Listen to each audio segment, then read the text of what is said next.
In this course, basically we will learn how we can design a truss. Okay. So here the truss structure will be something like that. Okay. If I show you the front view of this truss. Okay. In this course, we will basically learn the design of a roof truss. Okay. If you see from the front side of the truss system, you will see something like this. Okay. The front view of this truss will be something like this, and this truss is consisted of different kind of chord members. Chord members like this member is a top chord member, this member is another top chord member, and so on. So here you can see six top chord members. Similarly, this truss is also consist of six bottom chord members. Okay, all of these are bottom chord members. These members are known as vertical chord members.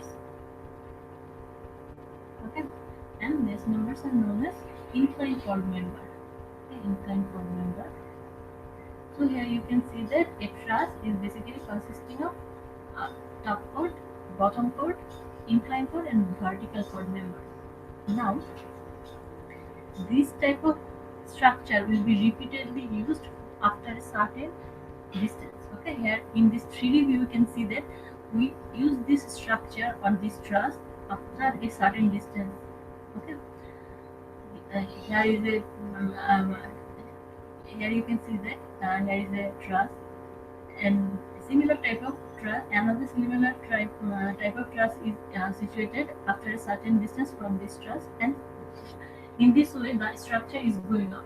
Okay, so and one truss is connected one truss is connected with another truss by some certain members. Okay, in our last class we told that um, the two trusses will be connected. Two trusses will be connected by a member which is known as purling. Okay. Here you can see that this truss and this truss is connected by a member joining this point with this point. Okay. All of the members will join through top chord joint. These joints are known as top chord joint. Okay. So these two trusses are connected by joining one member from this point to this point. Similarly, if I draw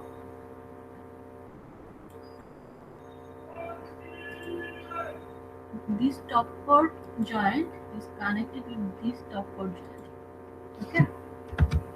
Similarly, this top chord joint,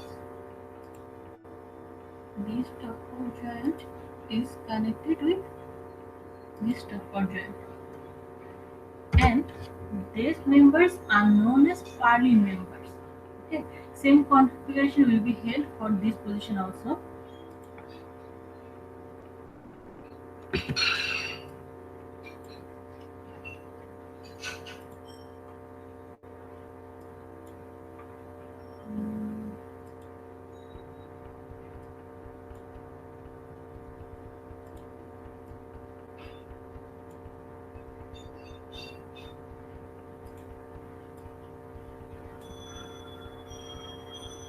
Similarly, we can draw that.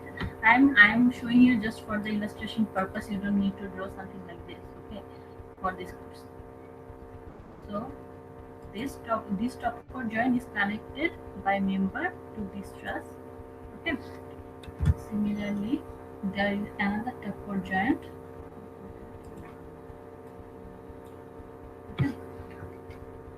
This is a top chord joint, and there is another top chord joint. So these two trusses are connected by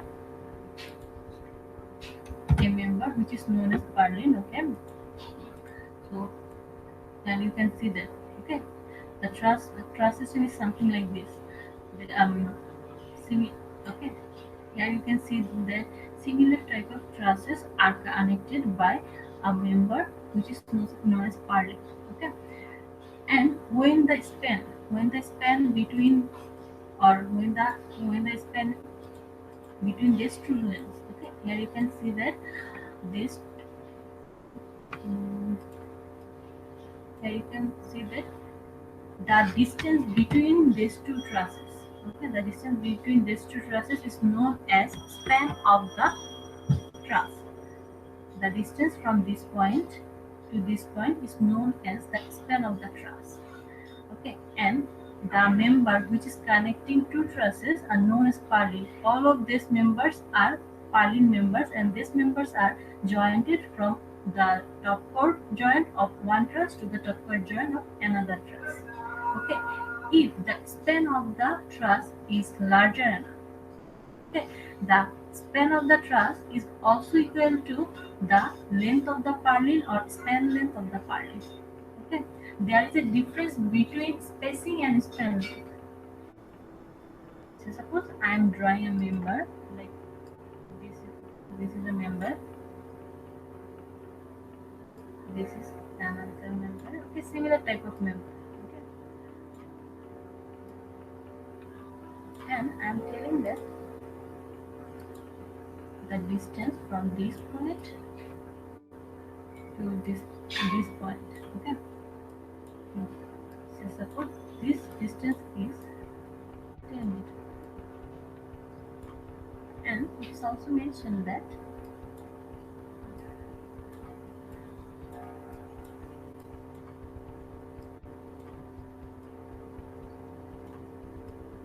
at the rate of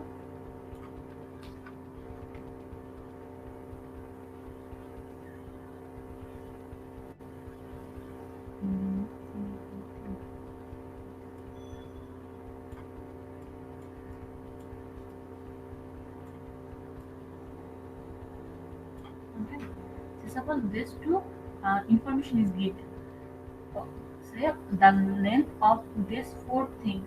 Okay, the length of these four things is equal to 10 meter. All of the length of all of these members is 10 meter, and it is also mentioned that the distance from this point, the distance from this point to this point is 2 at the rate of 3, that means 6 meter. Mhm.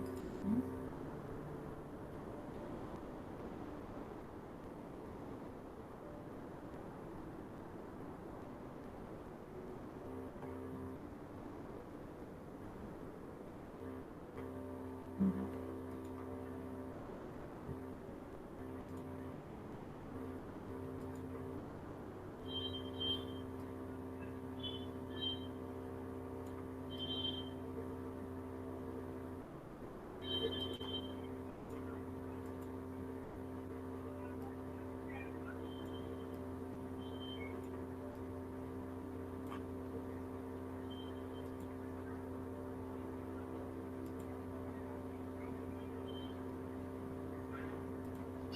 And it is also mentioned that the distance from this point to this point is 6 meter, 6 meter, and it is written like this way: 3 at the rate of 2 meter. 3 at the rate of 2 meter is basically there are three spacing. Okay, one spacing is from this point to this point, another spacing is from this point to this point, and another spacing from this point to this point. All of this spacing are 2 meter. Okay, the distance between this point to this point is 2 meter. The distance from this line or this member to this is 2 meter, and similarly the distance between these two is 2 meter. So by adding this distance, we will get the 6 meter. Okay, it can be written like this way: 3 at the rate of 2 meter. 3 is basically meaning the spacing. Okay, 3 is spacing, and the distance of each spacing is 2 meter. This is the span. This is the spacing. Okay, this is the spacing. Sorry, not this one. This one is the spacing, and this distance is the span. Span basically means the length. Okay, span basically means the length or distance between two points, but the spacing is basically means after which distance you are placing a thing.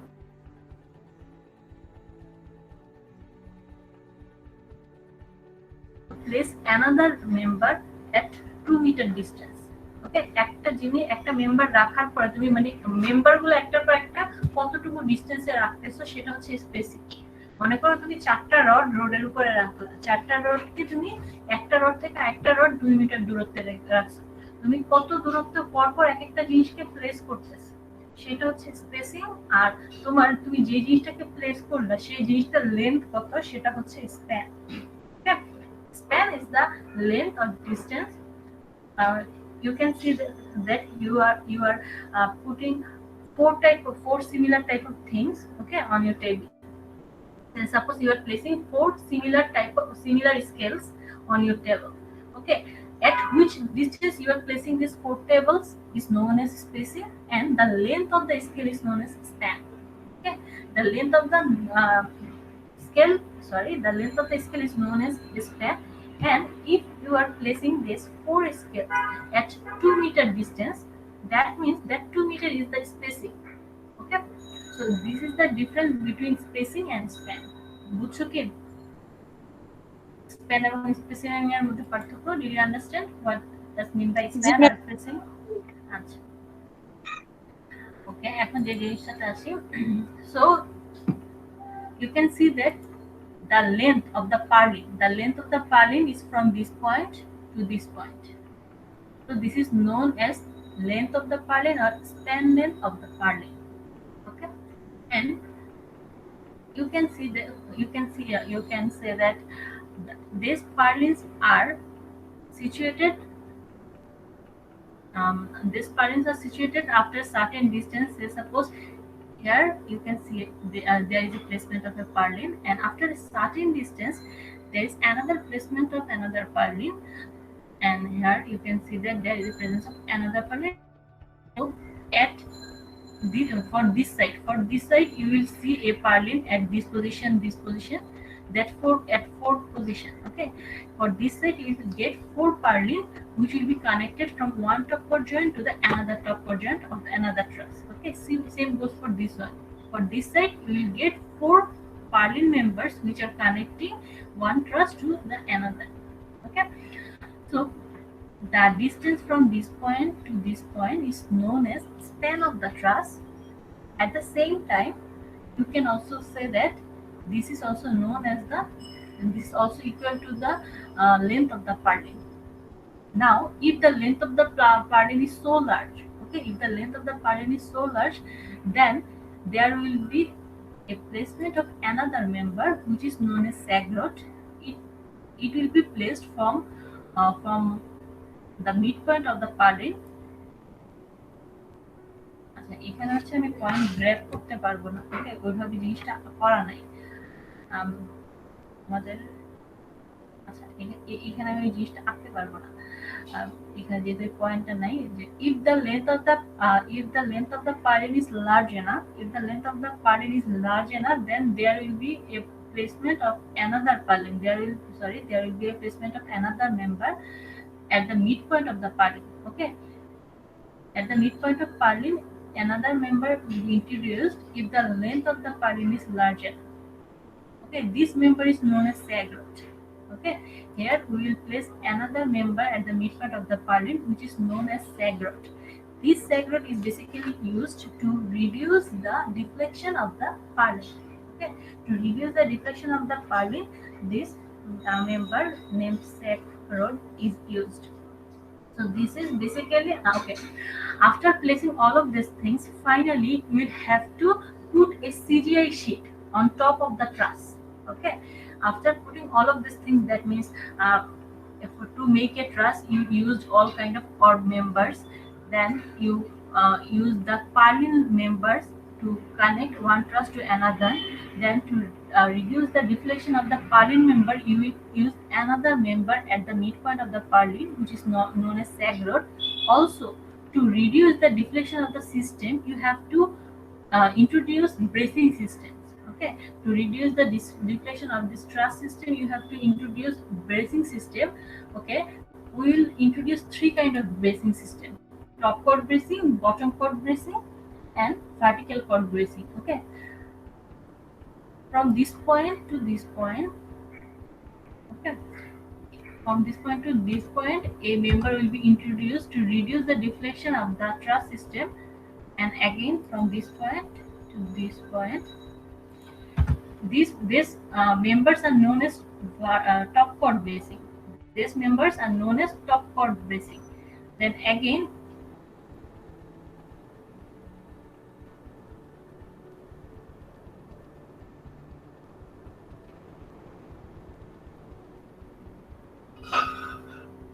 Again, another member will be connected from this point to this point, and from this point to this point.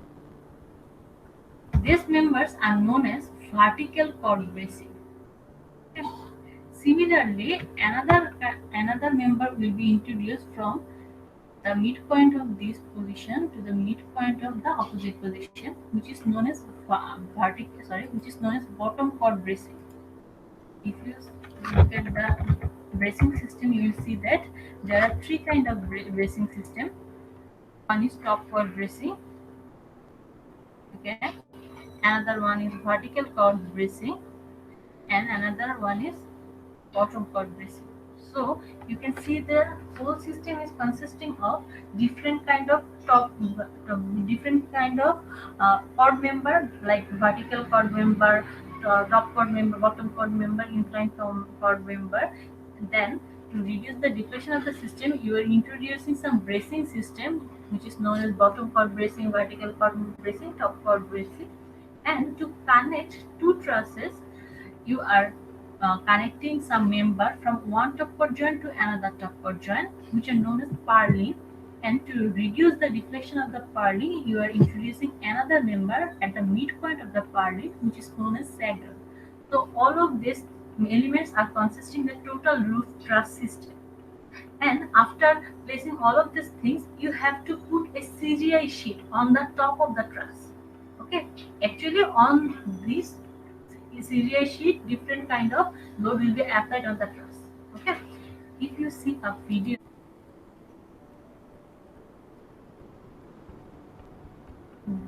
say suppose this is the CGI sheet. Okay, for our case, this kind of truss member, okay, this kind of a truss member arrangement will be placed after a certain distance.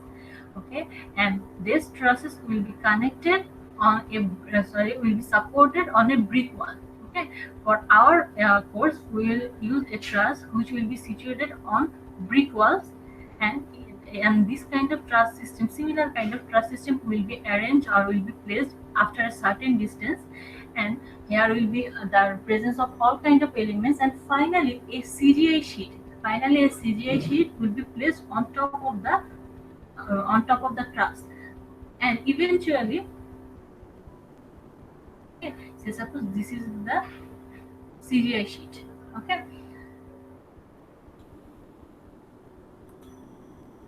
আচ্ছা, পুরো arrangement কি বুঝতে পারছো আসলে কি হচ্ছে? যে একটা নির্দিষ্ট টাইপের হচ্ছে ট্রাস অ্যারেঞ্জমেন্ট কি তুমি নির্দিষ্ট সব জায়গা মানে ডিসটেন্স পর পর প্লেস করতেছো, এবং যে যত রকমের মেম্বার আছে সব মেম্বার দিয়ে কিন্তু তোমার জিনিসটা সব এলিমেন্ট দিয়ে হচ্ছে ট্রাসটা তৈরি করা, এবং সব রকমের ব্রেসিং সিস্টেম, পার্লিন্স, একদম সবকিছু ইন্ট্রোডিউস করা হয়েছে। এর উপর হচ্ছে সিজিআই শিটটা দেওয়া হয়েছে। ওকে, তো বেসিক্যালি যেমন বিল্ডিং এর উপরে আমাদের রুফ দরকার হয়, ট্রাসের জন্য এই রুফটাই হচ্ছে এই সিজিআই শিটটা। এই রুফের উপরে ডিফারেন্ট কাইন্ড অফ লোড ট্রাসের উপর অ্যাপ্লাইড হবে। ওকে, so for our course we will use this kind of truss systems. Okay, the truss will be situated onto brick walls, and this arrangement will be repeated after a certain distance, and these trusses will be connected by purlin, and to reduce the deflection we will use sag rod at the midpoint of the purlins, and we will also use bracing system. After putting all of the elements, finally a CGI sheet will be used on the roof or top of the truss. Okay, and different kind of loads will be applied on that CGI sheet, and we have to calculate how this load can be transferred to the joint of the truss. Okay, all of these joints of the truss are pin connected joints. Okay, you have to remember that all of the joints of this truss is pin connected joint.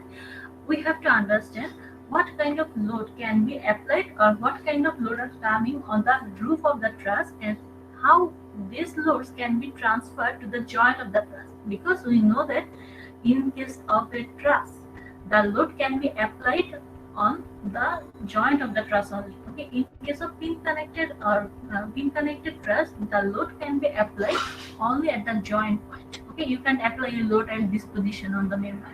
You have to apply a load on the joint points of the truss. So our target is to understand what kind of loads are coming on this CGI sheet or on this truss, and finally how we can transfer this load to the joint parts of the truss, when we will be able to find out what amount of load is coming on the joint parts of the truss. We will be able to find out different sections for different members. Okay, in case of building the truss, you will need a section for top or bottom chord and so on members. If you can find out what kind of load is coming on these members, you will be able to find out the sections which we need to use to design this truss. Okay, we'll use some charts to find out the members of different members of the truss. ওকে, আমাদের বুঝতে হবে যে ট্রাসের উপরে কি কি load আসতে পারে, সেই লোডগুলো কিভাবে ডিস্ট্রিবিউট হয়ে কিভাবে ট্রাসের প্রত্যেকটা জয়েন্টে আসবে, সেটা আমাদেরকে সামহাও বের করতে হবে। এবং যখন আমি জানবো যে ট্রাসের এই জয়েন্টগুলোর থেকে কত লোড আসতেছে, সেটা আমি যখন জেনে যাব, তখন আমি ইজিলি ওই লোডটা নেয়ার জন্য কি সেকশন ইউজ করতে হবে আমার বিভিন্ন মেম্বারে, সেটা বের করতে পারবো using some charts.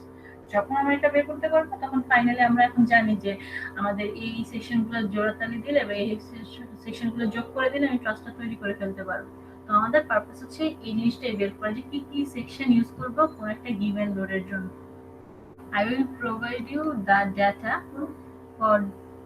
for starting the design of this truss. Okay, in this given data, the span length of the truss, the span of the truss will be given. Sorry, I did one mistake. What mistake is it actually? I did one mistake. That is.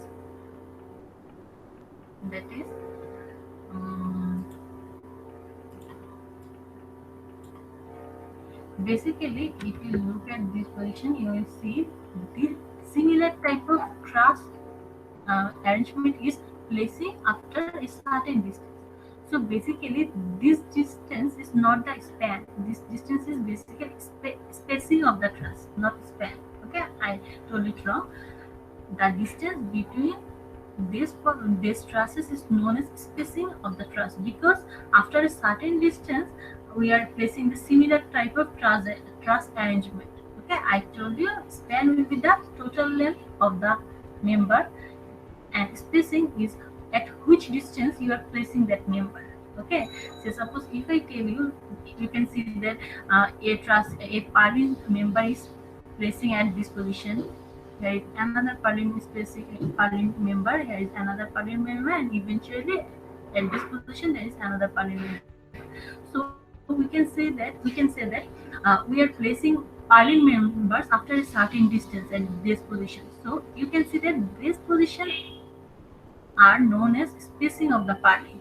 Okay, and this length of the purlin is known as span of the purlin. Okay, the length of the purlin is known as span of the purlin, and we are placing this purlins between after a certain distance. So we can say that this distance is the spacing of the purlin. Similarly, the span of the truss is basically from this point to this point. Okay, the span of the truss is from this point to this point, and we are placing similar type of arrangement after a certain distance. So the distance from this point to this point is spacing of the truss. Okay, so we can say that spacing of the truss and the span length of the purlin is equal. Can we say that?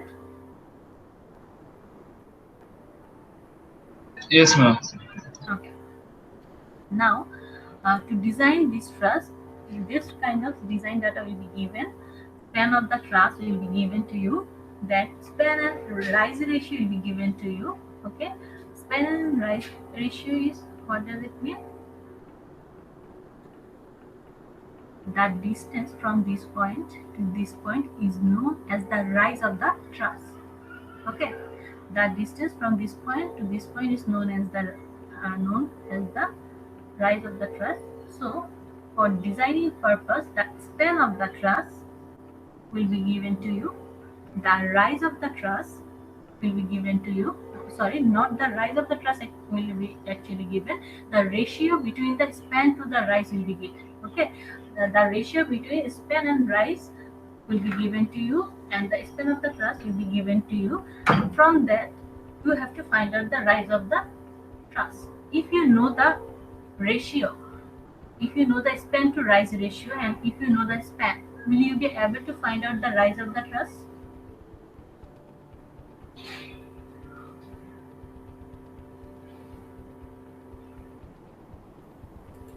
I told that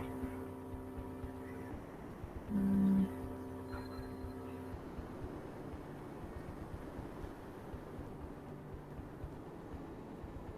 if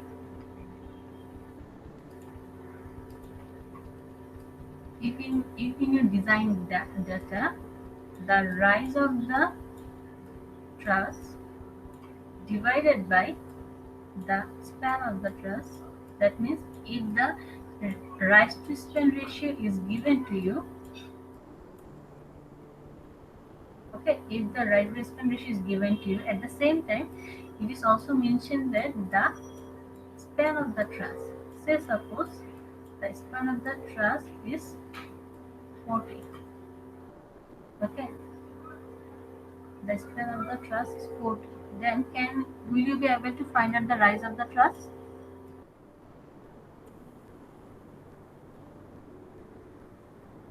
In your design, the the span to, sorry, the rise to span ratio is given, and also it is mentioned that the span of the truss is something like this, say suppose 40 feet. Okay, so will you be able to find out the rise of the truss? So the rise will be 40 divided by 4 equal to 10 feet. Okay, so this to design data will be given, rise by span ratio and span length will be given to you. If you know these two values, then you will be able to find out the rise of the truss. Okay. After that, you will need the slope of the truss. Okay, you will need the slope of the truss. Actually, what does it mean? Slope of the truss is basically this angle. Okay, you have to find out the angle. You have to find out this angle. If I denote this angle as theta, we need the value. How we can find out? You already know the rise of the truss, and you actually also know this distance. Okay. In this course, we will learn to design a symmetric. We will learn to design a symmetric truss. Here you can see that this is a symmetric truss. Okay. So, if you know the total span of the truss, then the distance from this point to this point is basically the half distance of the truss. Okay, um half of the span length. Okay, of the truss. So, if the span of this truss is 40 feet, then the distance from this point to this point is 40 by 2, 20 feet. So now you already know the length of this distance of this portion, and you already know the rise of the truss, which is we found as 10 feet. So now you know the rise of the truss and also the distance from this point to this point. Now if I apply the tan theta law, that means rise by base, okay, height by base, then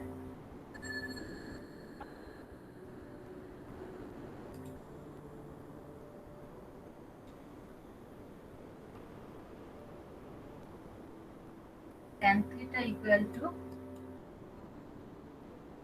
rise, okay, and tan theta equal to rise divided by half of the span. Okay, as it is a symmetric truss, that's why. Okay, as it is a symmetric truss, so the distance from this point to this point will be the distance, will be half of the distance of the truss. Okay, so to find out the slope of the truss, denoted as theta, if we divide the value of the rise in with the span 40 divided by 2, which will be equal to 20. So you are getting 0.5 or half from this position. Okay. Now taking the inverse of this value, Now if you taking the tan inverse of this value, that means if you write down eta equal to tan inverse 0.5, then you will get the slope of the truss. Now you know the slope of the truss. Then come to the next point, bay distance. What does mean by bay distance? Truss to truss distance. Truss distance. Basically, bay distance is also spacing of the truss. Okay. The distance from this point to this point is known as spacing of the truss. We can also say that this spacing of the truss is also equal to the member span length or span length of the part. Okay, the distance of the the spacing of the truss is equal to the span length of the part. Okay, and the distance from one truss to another truss. Okay, the distance from one truss to another truss is also known as bay distance. Bay distance. Okay, the distance from one truss to another truss is known as bay distance. So we can say that the bay distance is also equal to the length of the pardon or span length of the pardon. Did you understand? So in case of your design data, the bay distance will be given. Okay. So we can say that the length of the purlin or span length of the purlin is equal to the distance from one truss to another truss, which is known as bay distance. Okay. And for the design purpose, the location will be given to you. In a group, you will use one location. Okay. At the BMPC code, you will get different basic wind speed. Okay, different basic wind speed for different locations. Okay, if I try to know.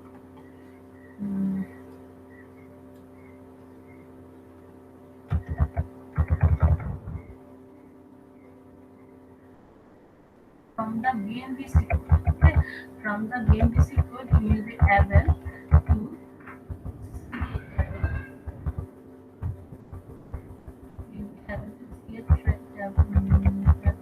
where you will get different basic wind speed for different locations. Okay, say suppose for Chittagong, okay, for Chittagong, the basic wind speed is 260 km per hour. Say suppose for Pabna, the basic wind speed is 202 km per hour. Okay, for U3, U, Dire, and side Dire and Khadar. Okay, you will use the location as Dhaka, and for Dhaka, you can see that the basic wind speed is 210 km per hour. Okay, and there is another thing which is known as exposure.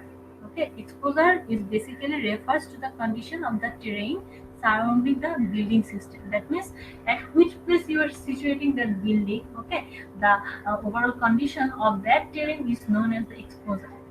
According to BNBC 1993, okay, according to BNBC 1993, three kind of exposures are introduced: exposure A, exposure B, and exposure C. For exposure A, basically it indicates the urban and suburban areas, industrial areas, wooded areas, and so on. Okay, for exposure A, and for exposure B, open terrain with scattered obstruction. That means for exposure A actually basically means the overpopulated area. Okay, and exposure A is less populated than exposure A. And in case of exposure C, it basically means the coastal side area. Oh, okay, so the after so on the base of the overall condition of a terrain, the total map of the Bangladesh is divided into three exposure: exposure A, exposure B, according to BNBC 1993. Okay, so for your design purpose, the exposure category will be given to you. We will use exposure category A in our design.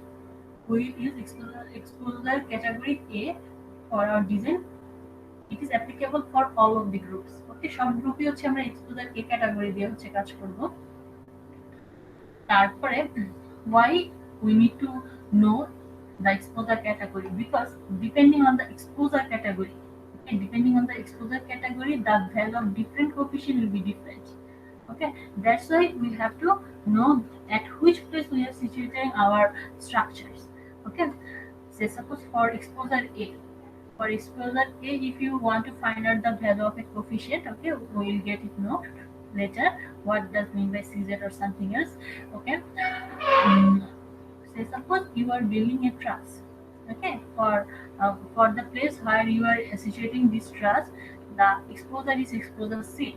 Then for C exposure, if you want to find out the value of CZ for the height of the truss from the base is 15 meter, then the answer of the CZ will be 1.517. Okay, if the exposure category is A, then the value will be 0.624. So you can see that depending on the exposure category, the value of the different coefficient will be different. That's why at the starting of the design, we have to know at which place we are situating or we are building the structure. Okay, now after that, what design materials? Okay. After that,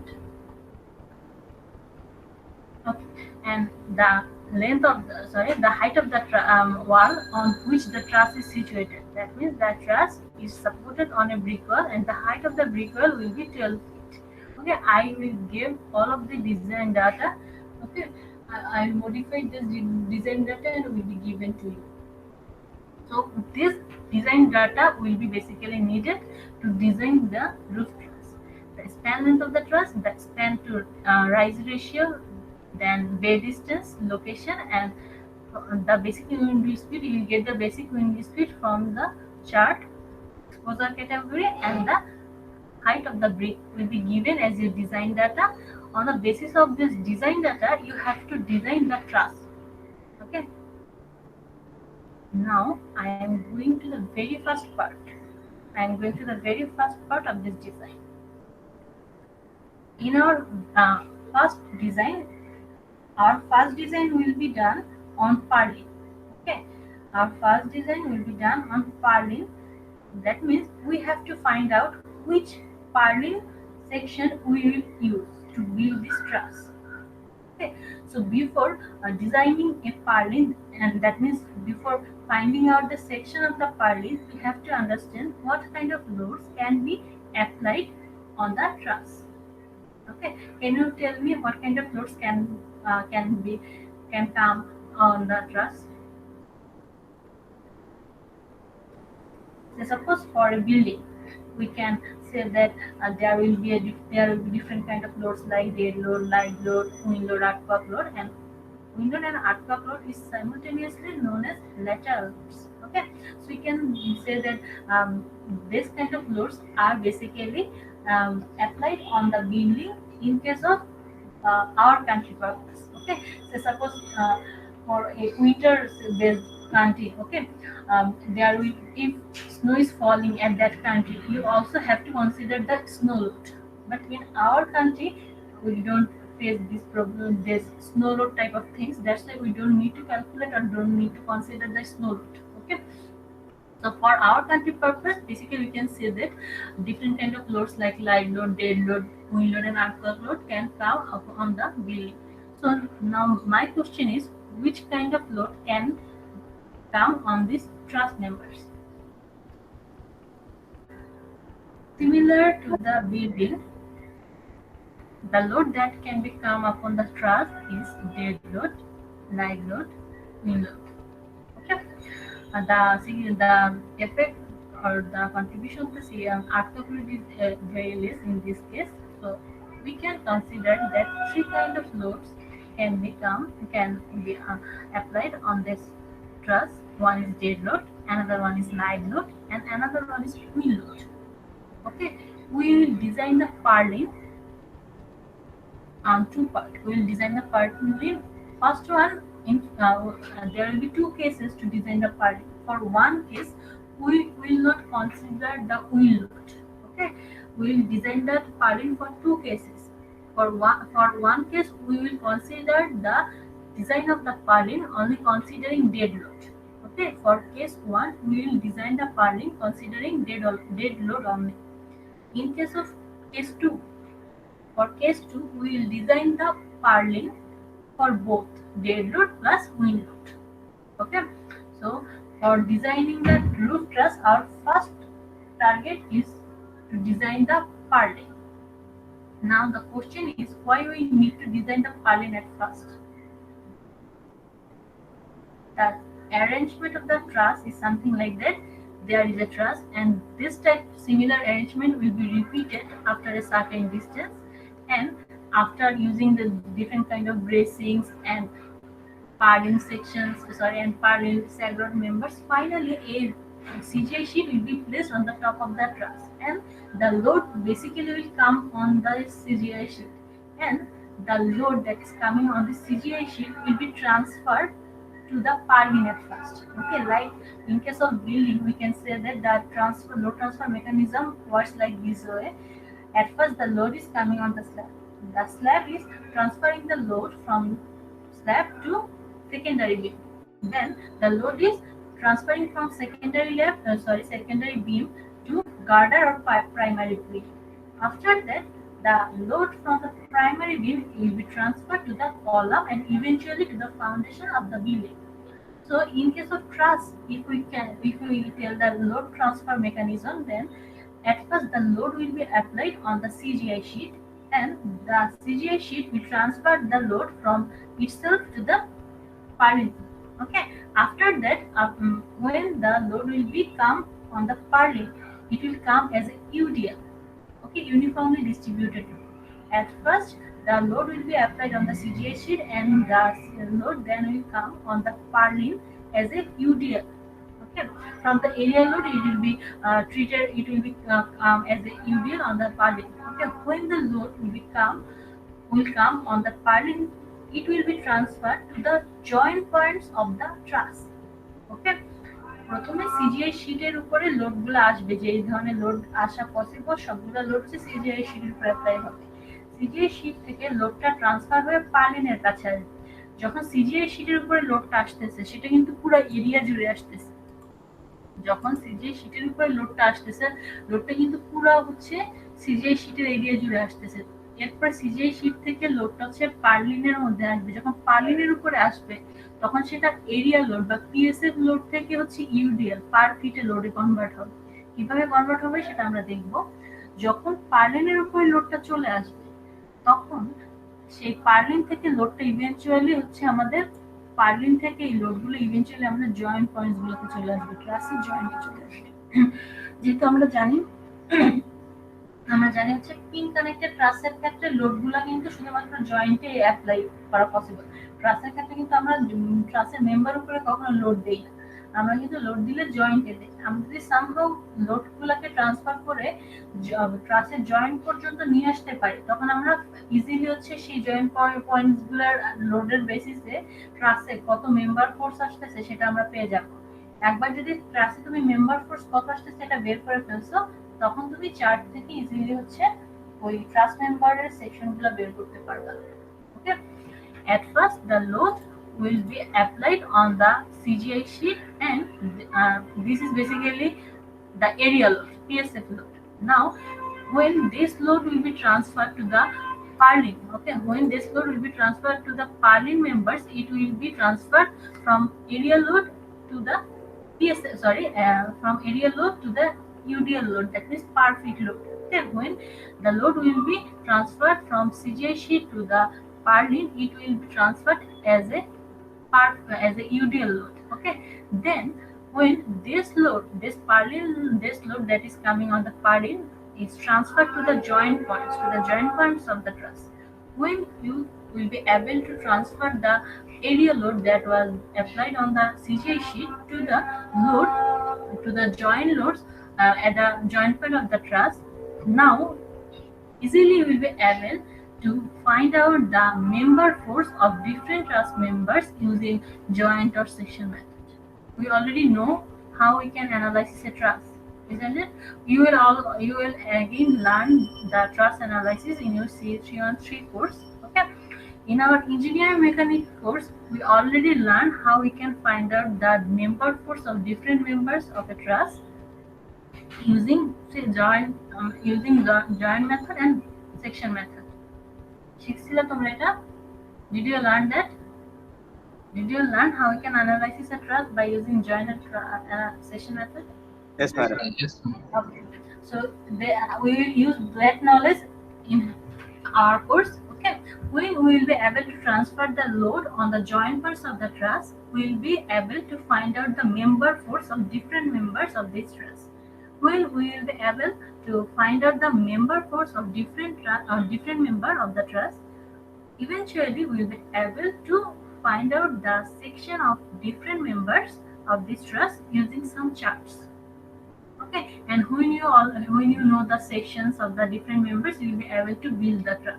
So this is what our purpose is. Okay. Now, so at first we have to understand. We have to understand what kind of loads can be applied on this truss. Okay. We told that we will design the purlin truss. We will design the purlin for two cases. For case 1, we will only consider the dead load is coming on the purlin. Okay. For the first case, we are not considering the wind load is also coming. For the first case, we are designing the purlin only considering the dead load. Now, my question is, what kind of dead load can be found on the CGI sheet? Okay, or you can also say that what kind of dead load is coming on the purlin. Okay, when you are designing the purlin section, okay, at first when you are designing the purlin section, considering dead load only, what kind of dead load can be applied on the purlin? Can you tell me? It's basically the self weight of the CGI sheet. Okay, the load of the self weight of the CGI sheet will be transferred to the purlin, or you can say that purlin will support the dead load of the or self weight of the CGI sheet. Purlin will support the self weight of itself, and purlin will also take the weight or self weight of sag rod and bracing. Okay, we will simplify the dead load. Okay, for our purpose,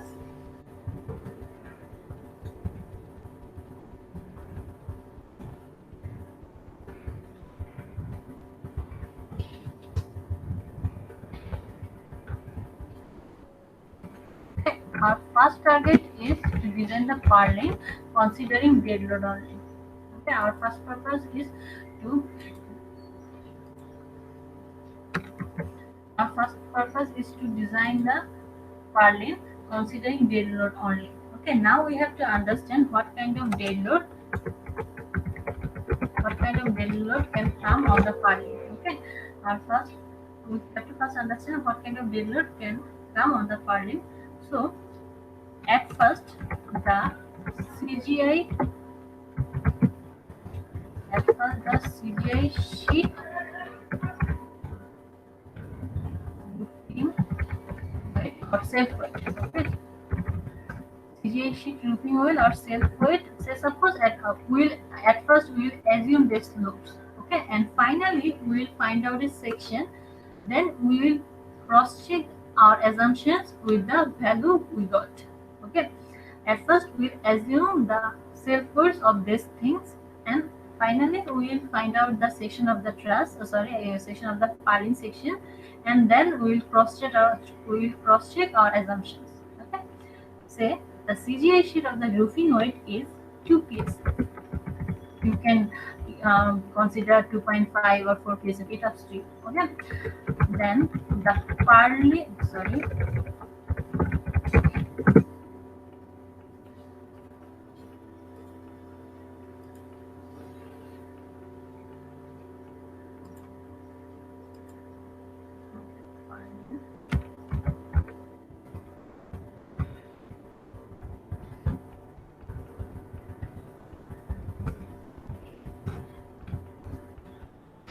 suppose we are also considering the self weight of the purlin as 2 ps.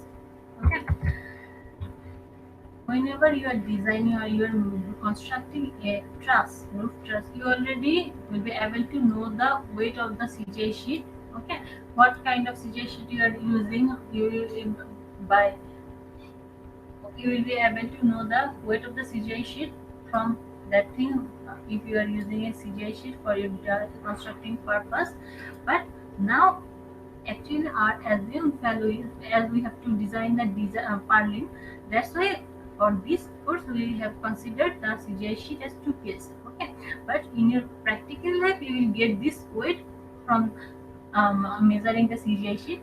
Okay, and for here basically the assumed value is the self weight of the purlin. Okay, at the end of the at the end of the purlin design. Okay, when we will be able to get, we will get a section. Okay, at the end of this design, when we will get a purlin section, we will do the cross check to understand, as our assumption of as we assume the self weight of the purlin is 2 kSF, is it correct or not? Okay, we'll basically cross check this portion, this assumed value. Okay, so another one is sag load. Okay, the load of the sag load should also come on the purlin. Okay, and as this the as the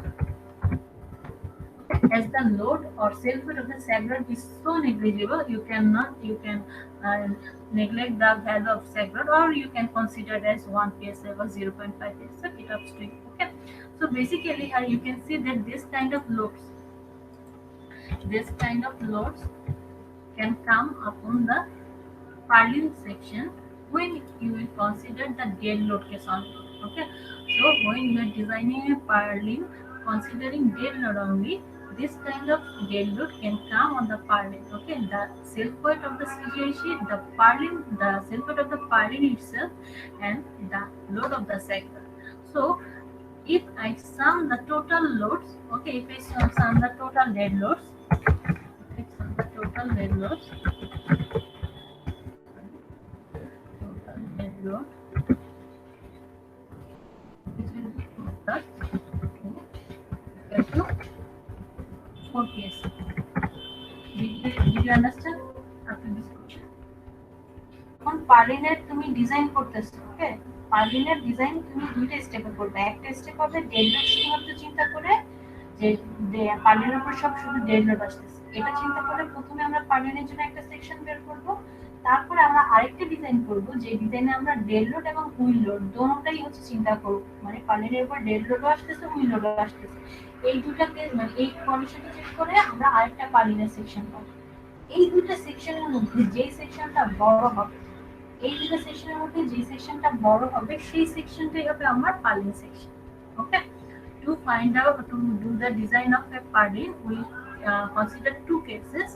For one cases we will consider only the dead load is coming on the purlin, and from this design we will get a section. Then for another case we consider that the dead load and wheel load is coming on the purlin, and from the design of that part we will get another purlin section. Eventually, considering these two sections, the section which will be greater will be our design section of the purlin. Okay, so we are doing two stages design for the purlin, and we will get two sections, one considering dead load only, another one is for dead load plus wheel load. Between these two sections, the which will be the section which is greater will be our design purlin section. Okay, now we are designing the purlin for by considering dead load only.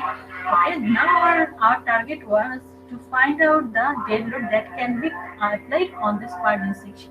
So we can see that at first we have to the weight of the CGI sheet will be applied on this purlin. The self weight of the purlin itself will also be carried by the purlin, and the weight of the sag rod will also be carried by the purlin. As the weight of the sag rod is so negligible, that's why we didn't consider it. You can consider that. Okay, so we can see that the total dead load that can become upon the purlin section is 2 plus 2 equal to 4 psi. Okay, now we can see that the load is area load. Okay, PSF, pound per square feet. So this load is basically area load. We have to convert this area load as a UDL load. We have to convert this area load as a UDL load. So UDL or UDL, that means uniformly distributed load on purlin. Okay, uniformly distributed load on purlin will be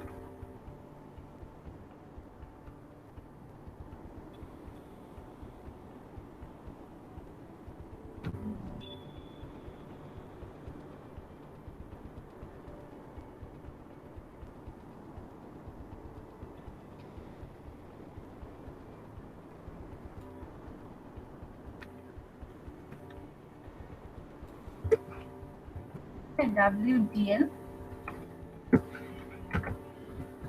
will transfer the area load as a UDL load on the purlin. Okay, so how can we convert or how can we convert the area load as UDL load? Can anyone tell me?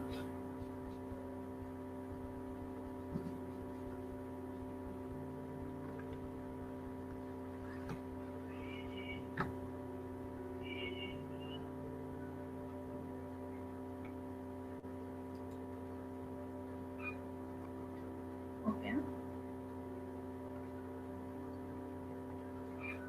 From the design data, okay, from the design data which will be given to you, from that data you have to find out these values. Okay, in your design data, the span of the trucks will be given to you. The span to the rise to span ratio will be given to you. So eventually you will be able to find out the rise of the truss. When you will be able to, when you already know the rise of the truss and the length of this portion, you will be able to find out the length of this portion. Okay, if you know the length of the rise of the, if you know the rise of the truss and the length of this portion, you will be able to find out the length of this portion by using Pythagoras law. Similarly, you already know the rise of the truss, and as it is a symmetric truss, so basically the length of this vertical chord will be twice the length of this vertical. Similarly, the length of this vertical chord is basically 3 times of the length of this vertical chord. Okay, so as you already know the what I'm trying to tell you is, if this is the truss, as we are considering symmetric truss,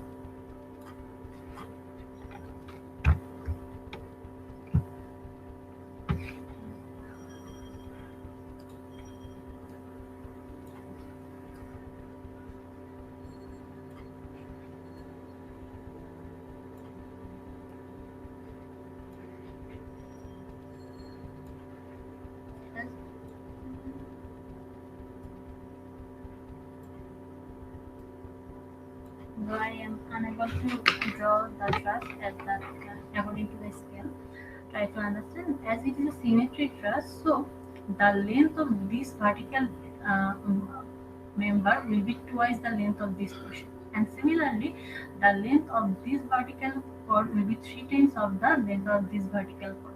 So basically what is happening,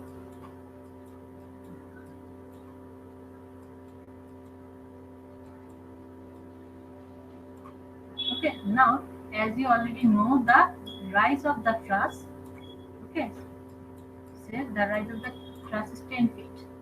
So what should be the, can we write down the length? Okay, can we write down the rise of the truss like this way? 10 divided by 3 equal to 3.33 feet. So we can write down this 10 feet as 3 at the rate of 3.33 feet, which will be equal to 10 feet. Okay, so we are considering this 3 portion, the length of each portion is 3.33 feet. Okay, when as this is a symmetric truss and here you can see that this length is 2 times to the length of this portion, and this length is 3 times of the length of this vertical chord. So we can write down the total length of this vertical chord, or we can write down the rise of the truss as this way. Okay, so 3 basically means there are 3 spacing or 3 parts, and the length of each part is 3.33 feet. So we can write down the rise like this way. Similarly, as we already know that the length is 10 feet, and we know that the span of the truss is 40 feet. So basically the length of this portion is 20 feet. You already know that this length is 10 feet and this length is 20 feet. So by using Pythagoras, you will be able to find out the length of this portion. Okay, you'll be able to find out the length of this portion, which should be equal to 10 square plus 20 square. Okay, so what should be the value?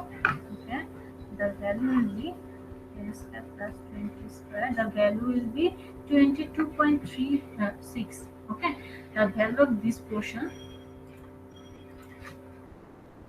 the value of this portion will be 22.36 feet. As this is a symmetric truss, the length of each top chord will be equal. Okay, the length of this 6 top chords will be equal to each other. As we already know, the value of this portion is 22.36 feet. So by dividing this length by 3, as there is a presence of 3 top chord lengths. Okay, if I divide the total length of this portion by the number of chord at this position, we will get the length of each top chord. Okay, as the total length of this portion is 22.36 feet, and there is a presence of 3 chords. So by dividing the value 22.36 by dividing the value of 22.36 by 3, we will get the length of each top chord. Okay, so the length of this top chord will be 7.45 feet. The length of this chord will also be 7.45 feet, and the length of this top chord will also be 7.45 feet.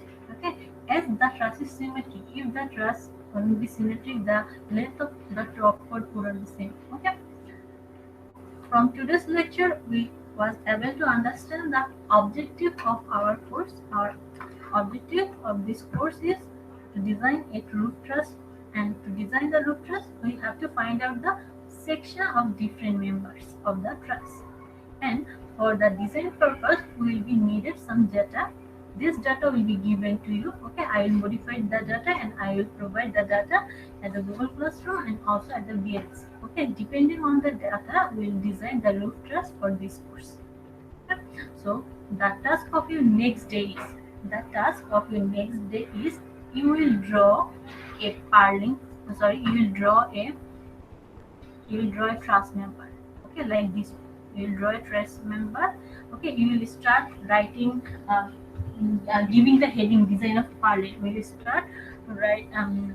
You will give the title of this report as design of purling. Okay, for at the very first page of your report, you have to draw a figure of the truss. Okay, you have to draw a figure, and at that figure, you have to give the height of the brick wall.